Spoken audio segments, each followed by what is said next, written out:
Well, I guess the thing that I wanted to talk about then is the idea that people worry that their clients don't really fit the bill for a treatment like cognitive behavior therapy for insomnia. So they'll tell me, my client has PTSD.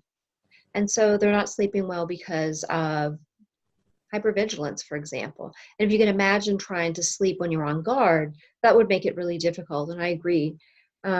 Interestingly, the targets for CBT for insomnia in people with or without PTSD are very similar. So we have problems with scheduling. We have problems that the bed has been paired with wakefulness or distress. In the case of PTSD, often trauma or nightmares. So there's conditioned arousal as soon as you get into that bed. We can see alcohol, marijuana, things like that to aid sleep.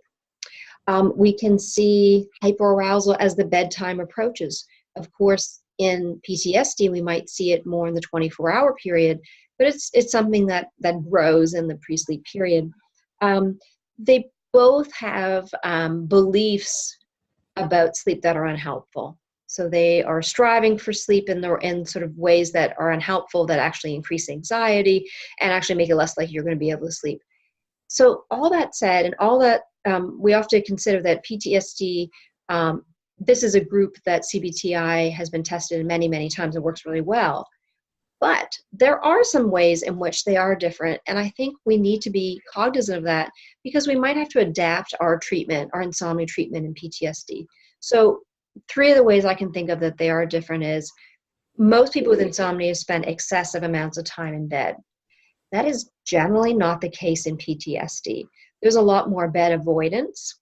As you can imagine, the trauma may have happened there. And so this is a very different picture, and we might have to have a different strategy and even different rules in these clients. So we have to really be thinking carefully about that. The other thing is that of any belief, I spend the most time trying to modify beliefs and catastrophizing about sleep loss. I do not do that in PTSD.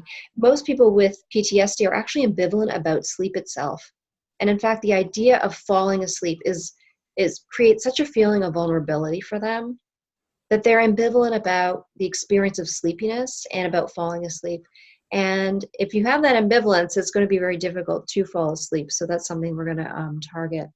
And the other thing that we see in PTSD that we don't typically see is this hypervigilance or feeling on guard during sleep. And of course, sleep needs to unfold. We need to let it unfold. And so I think that I spend a lot of time in clients with trauma really working on that in the context of trauma, but also in the context of sleep. And so I think, yes, people with PTSD and other comorbidities can absolutely benefit from CBT-I. That's been shown again and again and again and again.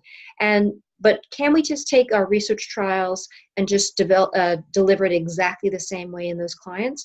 I think a more nuanced approach, a case formulation approach where we really think of the individual is really, we're going to get the best results.